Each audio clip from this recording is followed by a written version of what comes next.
finish that story first. My grandparents had 13 kids. One died young, 12 lived to adulthood. But the rest of the story is my grandfather's brother, Ammon, married my grandmother's sister, and they had 14 kids, and they lived in the area also. So yeah, it is a big family. My grandparents alone had 80 grandchildren.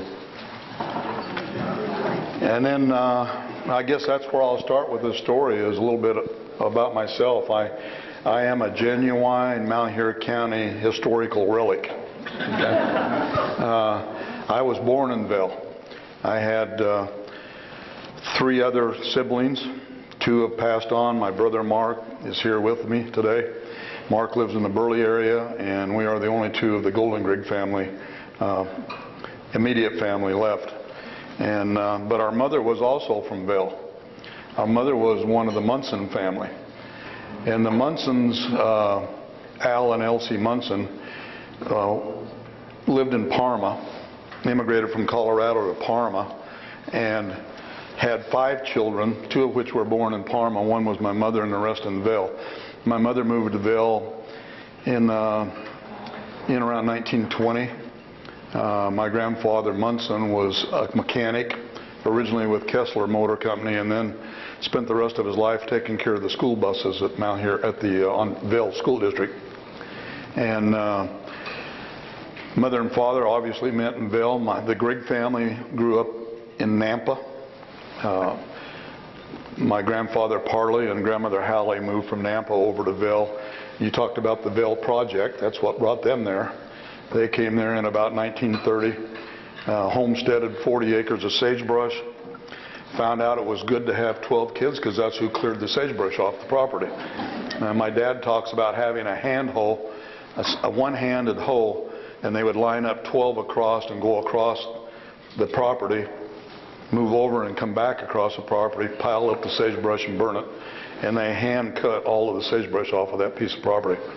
And it really wasn't worth growing anything except maybe some alfalfa, because it wasn't the best of ground. I recall most of it.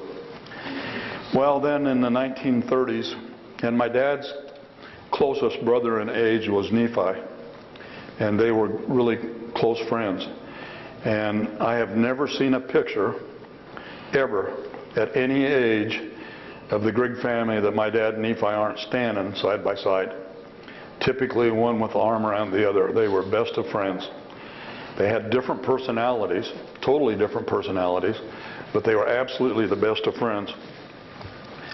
Literally everything they did in their lives they did together. And when my father passed away, Nephi was sick, and my Aunt Addie called me on the phone to tell me that, give her condolences, and she said, I'm really worried about Nephi because those 2 have done everything together their whole lives, and it'd be just like Nephi to want to die together. So, but he did live a few more years after that. He recovered. So with that background then, Dad was married to Lorene Munson. I thought Ann was going to be here. She's one of Ernie's children. The whole Munson family was also from Vale. And they were married in the early 30s, and they lived in a tent. One of Dad's sisters was Leah Dias. Some of you may know the Dias family, or some of the Dias family. And they had a tent on the Dias farm. And they had a small tract of land that was theirs that they started growing sweet corn on. And Nephi and Dad made a deal that Dad would stay in Vale and take care of the farm, which I think consisted of about 5 acres. He would take care of the farm. Nephi went to Emmett, Idaho, and worked in the sawmill. And the deal was that Nephi got half of everything that came off the farm in exchange for sending half of his take-home pay to Dad for him and Mom to live on. So the whole family, they were a very poor family. And I do remember my dad, by the way, telling me that the Depression came and went and he never knew it. So that is a correct quote. The upshot of it is that how they got their start. And they had some other little businesses on the side. This was in the 30s. One of them was a dairy. Some of you may remember the Hadley family. They leased the old Hadley dairy and started a little business called Grigg Brothers Guernsey Dairy. You know, nowadays you don't even hear about Guernsey cows anymore.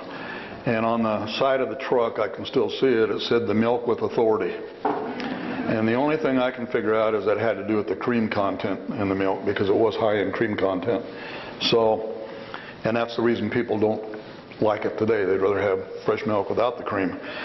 But they also raised sweet corn on this little plot of ground, and they picked it at night, and they delivered it door to door early in the morning. Picking it at night kept the corn fresh.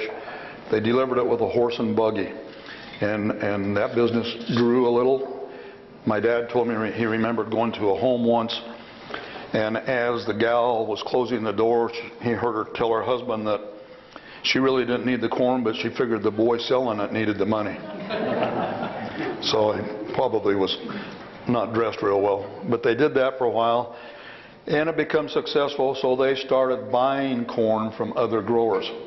They started going to other people in the valley that grew sweet corn and contracted to go in at night, pick a percentage of that crop, and sell it. And it kept growing. And they discovered, like I said, picking it at night, selling it in the daytime was the way to do it. They grew some other vegetables, not much, and they did have their milk business. And they had begun then contracting more and more corn, sweet corn, because Grigg Brothers was strictly a sweet corn business in those days. They bought more and more sweet corn, and they found that they could pick it at night and then cool it in cold water, pack it in wooden crates and ice it down, and they could keep it fresh according to some of the writings I've looked at as far as 600 miles.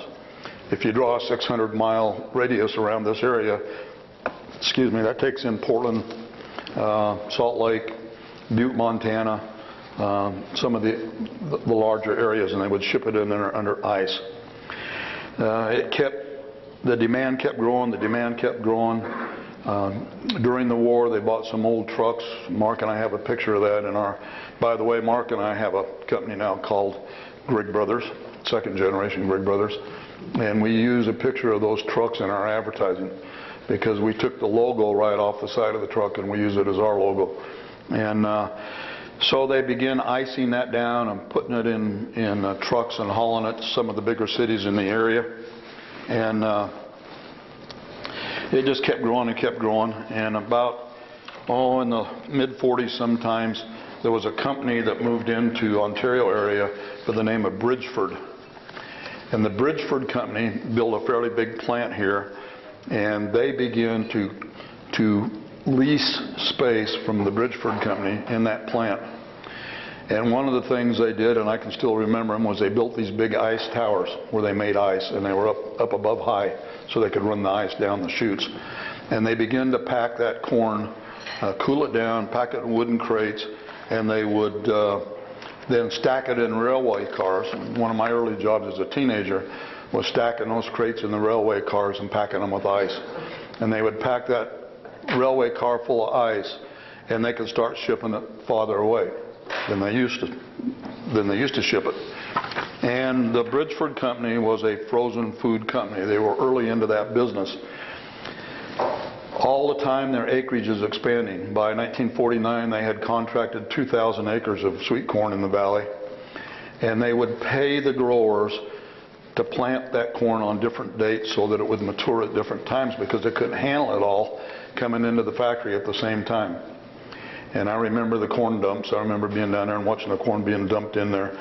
So by, and railway cars allowed them to get it farther out. But then they got the idea from Bridgeford of freezing the corn. So they would bring the corn in, they would peel it, and they would blanch it. You had to kill some of the enzymes in the corn. Then they would freeze it, and they began packing frozen sweet corn.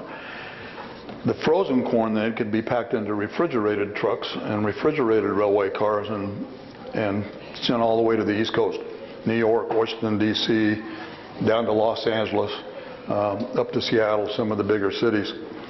And basically their sales tripled by 1949. The Bridgeford plant closed down, went into bankruptcy about 1950. So they decided to start their own company. They kept Grigg Brothers, which was just Dad and Nephi, and they started another company called Oregon Frozen Foods. During that period in there, naturally they picked up a lot of friends, and Dad and Nephi became partners with several other people in other businesses, one of which was Ross Butler. And I know Bob is a big part of your organization, and Nancy was my age, and she sent me a condolence email saying she had a doctor's appointment today. But they become partners in a real estate company over in Vale. It was Grigg Brothers and Butler Realty, and become good friends. So when Oregon Frozen Foods came around, Dad and Nephi were looking for investors. And some of their friends, like Ross Butler and a man by the name of Glenn Call, who some of you might know, the Call family here in Ontario, joined with them in the Oregon Frozen Food Company. Oregon Frozen Foods started about 1951. And about that time, they set their sights. They had their goal to purchase the Bridgeford plant, which was coming up for auction. And I can tell you, in talking to my dad, that thought they were prepared. They went out and mortgaged everything they owned: their houses, their cars, their wives, their children. My dad told me they even had some potatoes and corn by then, and they used fresh produce to help guarantee some of the loans that they got. They tried going to the banks. Some of the answers they got I wrote down here. Potatoes would turn black if you tried to freeze them. Nobody's going to loan them money for that. Frozen food wouldn't sell. Nobody would buy frozen food. People in those days wanted fresh food, and the banks knew it, and they weren't going to loan them any money.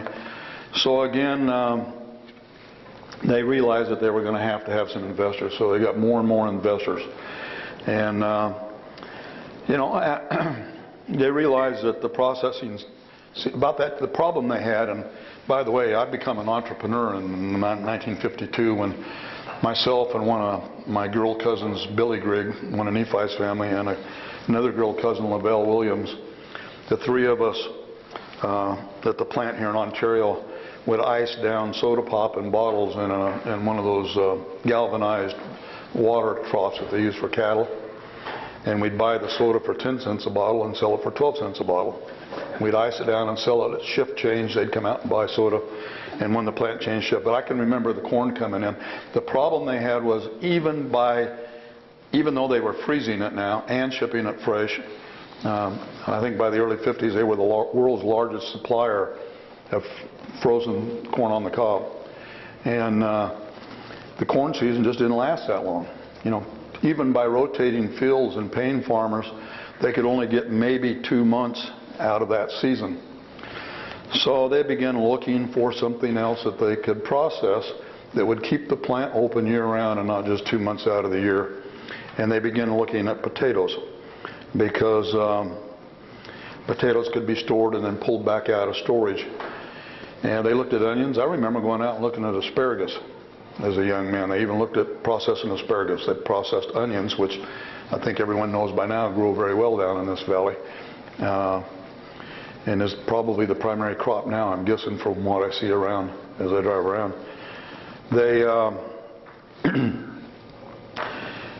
They hit on potatoes. Potatoes they could harvest, they could store, they could pull it back out of storage. So they started another company. That company was called Ore-Ida Potato Products Incorporated. And besides Ross Butler and Glenn Call, they brought in some other money partners. I've got a few names here. I'll probably leave some out. Blaine Holiday. And Blaine had a boy about my age. I don't know if he's still in Ontario or not. I think his name was Gerald. Dan Brown. I've run into several of the Brown brothers over the years. Lloyd Robbins. Gib Masterson. And I know that Don is a member of this, and you said he couldn't come today. Don was a nephew of Gib Masterson, and Gib was one of the first of the board of directors of Ore-Ida and was an investor in Ore-Ida and was a cattleman. Had cattle down Gentura, up in Westfall and all over. And one of my younger memories in my life was, those of you that, anybody here know Gib at all? Anybody here know Gib? Oh yeah, several of you did. Very nice person. One of my favorite people. He taught me how to ride a horse. And I used to go to Westfall and help round up the cattle with him. And he had a big feedlot here in Ontario, and which is part of this story. But there was the Mastersons. There were probably some other names. I've got some other names here I'm going to read at the end because I'm not real sure where they were associated, but they're names that I got from my dad's, some of the writings that they had. So in 1952, Ore-Ida Potato Products was created, another operating company. And they were also leasing space in the Bridgeford plant, and they began processing corn. Now the other thing that happened, now I won't jump ahead too much, I got that down here, but Oregon Frozen Foods still had some hurdles. They were still having money problems. They were still having a hard time getting banks to loan them money, but the local people here were the ones that came to their help and helped them by investing and buying stock. And they, like I said, they wound up having to use raw corn and raw potatoes as collateral to secure loans. They also had a couple of brothers that came in with them, Wells, particularly Wells, who lived here in the area, and Lamar. They also had a brother-in-law by the name of Otis Williams. Now, Otis was married to their sister Catherine, and they lived in the Ontario area for a lot of years. The beauty of it is Otis was an engineer. And I got to tell you, in 1950, if you're starting a frozen food company, you don't go out and buy equipment. There's nothing out there. They literally had to build all of the equipment that they had. They had to invent and build everything because nobody was in that industry. And Otis, being an engineer, that was his lead role. He was the one that put the buildings together. He was the ones that put the equipment together. His title was vice president, but he really used his engineering skills. That was about 1952 when they really began to grow. Then in 1953, and that's a really significant year in the history of the United States, that's when Tater-Tots came around. Part of the genius of the Tater-Tot is that it is a product that's made from what was a waste. What used to happen was, anybody here work at Ore-Ida? Okay, so some of you that work there know what I'm talking about. When the potatoes come through the sorter, the end pieces, the short pieces, the side pieces, the ones that don't look like a French fry, are waste. And they fall through the sorter, and they used to run them through a centrifuge and centrifuge the water off of them. And then they would contract with Gib Masterson to sell them to his cattle out at the feedlot. And they'd go out there and sell those potato scraps to the cattle to fatten them up. It does a pretty good job of that, by the way. And that was how it started, was simply to get rid of the waste product. And they literally had, and the board still exists, it's my Uncle Nephi, when he passed away, passed everything to the BYU Historical Society on Provo. So all of the records and everything that belonged to Ore-Ida in those days is down there. But what they did was they took a piece of plywood and drilled 3/4-inch holes in it. And they would take these potato scraps, chop them all up, mash them up. They did lots of different things to them. Mix some seasoning in them, mix some flour in them. And Nephi would stand on one side of the board and shove them through the holes. And Dad would stand on the back side and cut them off as they came through the board.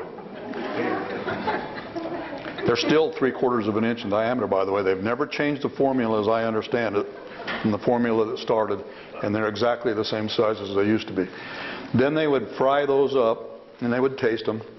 And then they would decide to change things. And by then they had a little committee that was running it.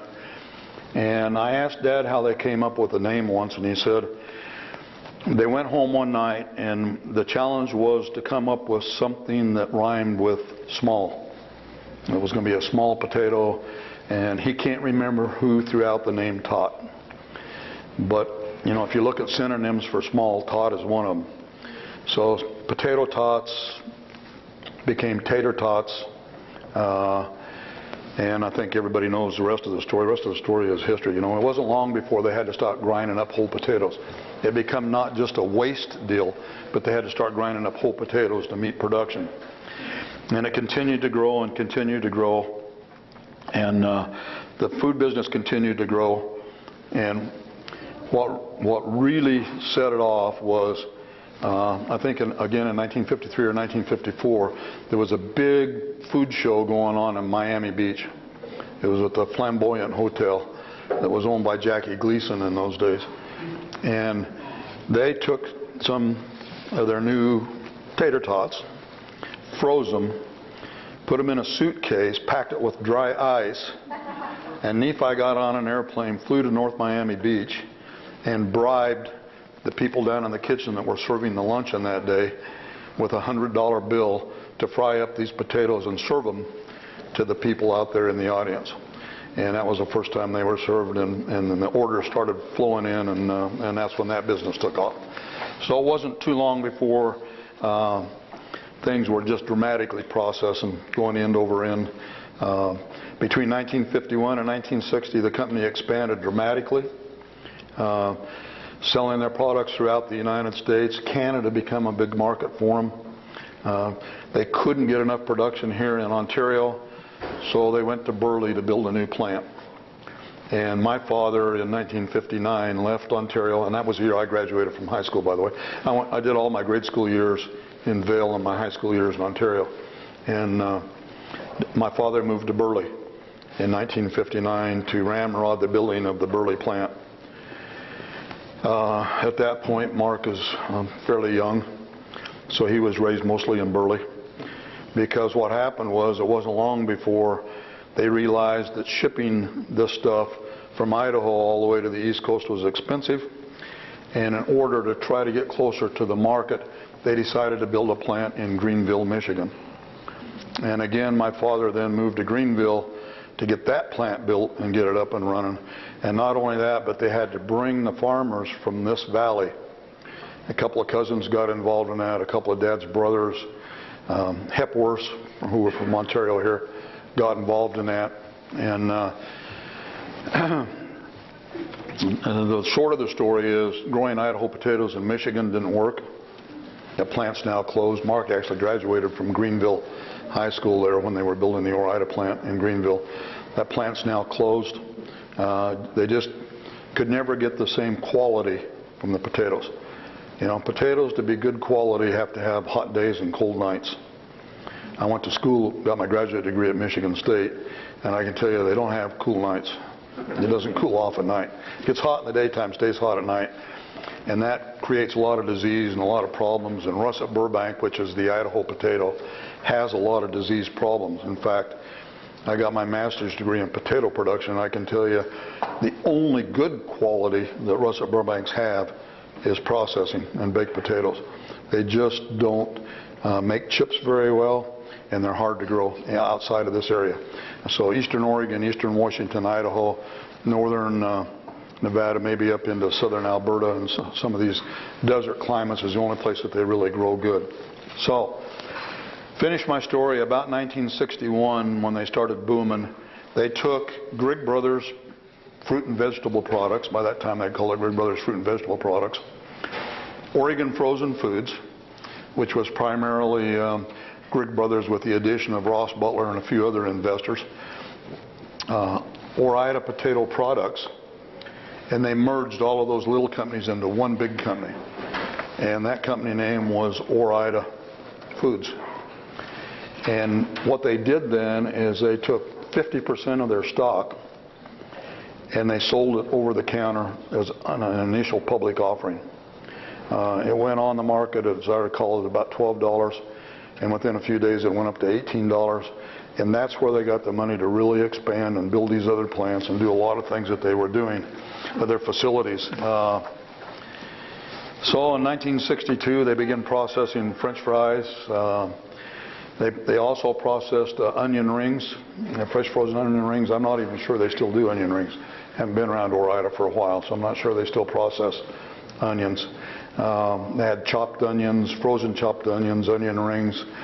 Besides their frozen corn, Those were all high volume items. Between 1963 in 1963, the company was grossing $24 million in 1963. By 1964, it was grossing $31 million. So they grew by $7 million a year in 1 year. And it just kept going and kept going.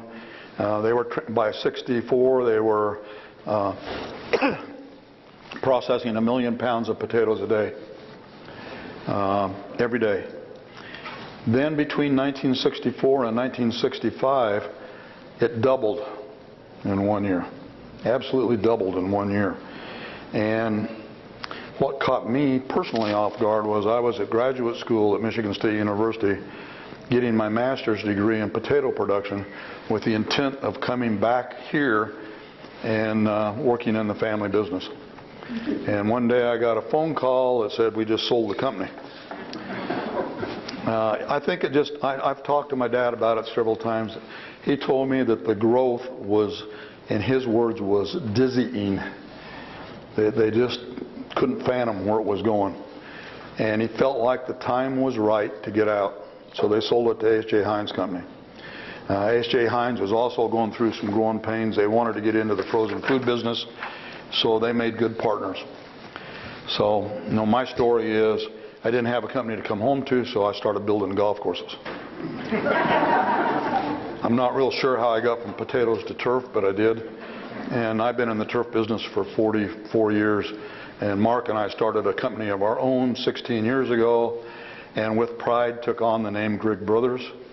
And we manufacture and sell specialty fertilizer to the golf course market, because Mark had a lot of business skills, and I had built up a lot of years of contacts in the golf business. So we're in the golf business. Ore-Ida was the perfect opportunity for Heinz to diversify and expand the frozen foods. In one stock swap, in one day, Ore-Ida became a division of H.J. Heinz under the name Ore-Ida Foods Incorporated. And H.J. Heinz has now sold a portion of Ore-Ida, although they haven't sold the entire company, to McCain Foods. Those of you that don't know who McCain Foods are, they're a big worldwide frozen food company out of New Brunswick, Canada. And they own a big percentage of Heinz now. I've got some other names here in no particular order that I gleaned off of some writings. Parker Fillmore, I didn't mention Parker. I knew Parker. He was a big part of Ore-Ida. Dan Brown, who I did mention. Besides, I think Ross Butler, Glenn Call, Dan Brown, Blaine Holiday, they were part of that early Oregon Frozen Foods group that got into Ore-Ida. And some names I don't even have first names. Some of you probably know Dr. Dorian, Dr. Palmer, Dr. Belknap, Dr. Weiss, Dr. Emmett. Dr. Emmett I do remember. He was an optometrist, I think, wasn't he? Emmett? Emmett was eye, ears. Eye, ears, and nose. That was more than eyes, yeah. Yeah, I remember Dr. Emmett because I have really terrible sinus problems, and I used to have to go down there all the time. So I do remember Dr. Emmett, and he also had a daughter my age. And when they went to the Burley area and built the plant over there, they brought in some more partners, the Anderson brothers, who down in this area you may not know them, Vanessa Anderson, Albert Anderson, and Ray Anderson, but they were a major part of Ore-Ida, especially in through the 60s. Bill Burleson, who I think was one of the first on the board of directors from there, and as I recall was a banker, was one of the people that took some trust in him early on. George Little, I have the name Mr. Watanabe. I don't know who Mr. Watanabe is, but it was in my dad's journal. Dad's brothers, Wells and Lamar, Frank Nash, obviously Gib Masterson. And I'm sure there are a lot of others that were involved in helping them get Ore-Ida off the ground and get it going. You know, it's a big company now. I think it's just like you all are interested in the historical society here. You know, I think we need to remember our roots, and I think we need to remember how some of these things started. Cone hunting. That's interesting because my grandfather Parley had a brother, William Grigg, in Harper that raised bees and had a lot of honey. That's now Silver Bowl Honey Company out of Washington. They've all moved over to Washington. So, yeah, honey was a major part of their life. And I might also mention one of my grandfather's sisters, Hannah Grigg, married a McClellan, and so Gary and I are cousins also. This is a big family. I sometimes don't even know people that are in my family. How long was the riding in the trucking business before it went to Mecca? I can't answer that. Not sure. I do remember, I have pictures of and remember the old trucks that they painted themselves with the Ore-Ida Tater-Tots down the side of the trucks. And Mark and I have pictures of 2 trucks that go back into the 40s that say Grigg Brothers Fruit and Vegetable Produce. And it says Vale, Oregon on the side of it. So, and in those days I think they had 2 trucks. So the trucking becoming bigger and bigger, and I'm not sure at what point probably when they sold to H.J. Heinz. By the time they sold to Heinz, they had a lot of farming interests. They had Skyline Farms and a lot of other farms in the Idaho area and the Oregon area. Some of those were bought out by Heinz. Skyline was. Some of them were not. The bottom line was Dad Nephi sold the processing company and kept a lot of the farmland and basically lost all the money they made in Ore-Ida farming. And that's a true story. Farming was not great in the early 60s and through the 60s and 70s. So. Back in the days when they was struggling to finance, didn't some of the farmers take part of their pay in stock? Yeah, they did. I actually know that. I actually do know that they did that. Yeah. I know that there were some, and I should have included that in there, there were some growers in the valley that took stock in exchange for money. Yeah, that happened. That actually happened. Yeah, I do know that for a fact. There were farmers that did that. There were local people in the community that bought stock when they had first public offering. There were some bankers that took a chance on them. I'm not sure who Burleson was with, but I know he was one of the bankers that took trust in them.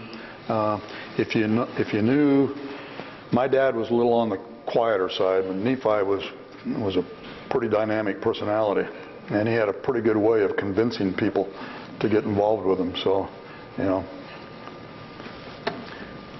All right, at least a lot of them are long haul truckers. Yeah, probably did. Yeah, I know I used to load trucks, and I know Shaw was one of them. I remember loading a lot of Shaw trucks.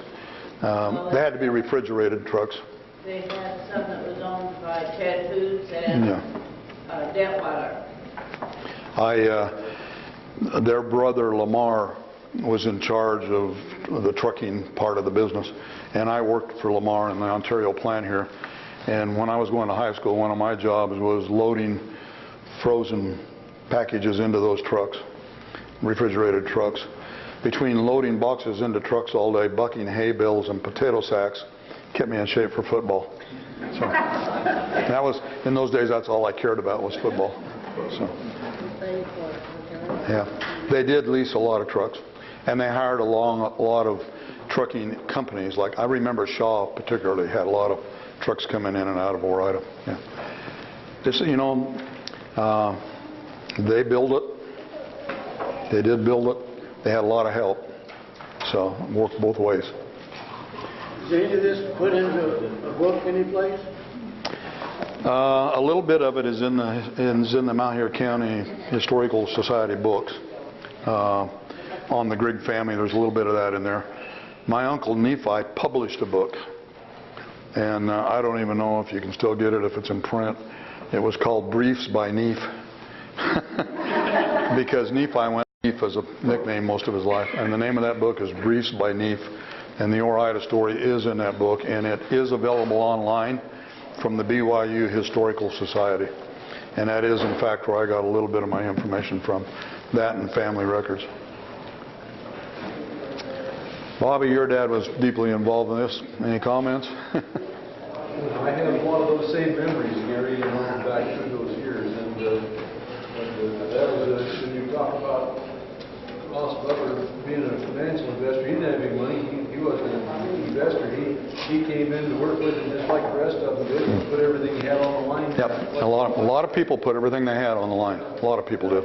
I know that Dan Brown did. I know Dan's kids personally. There was even, and I'm not sure Dan wasn't the guy, there was somebody that sold their farm and give them all the money from the sale of the farm invested in them. And I'm not sure who that was. I think it might have been Dan Brown. You didn't mention Slim Burton. Slim was Yeah. one of the early ones that- Yep, Slim Burton, I remember Slim. I said I was afraid I was going to leave somebody out, and I'm sure I did, but He was a field manager. yeah. So was Lloyd Robbins, one of the field men.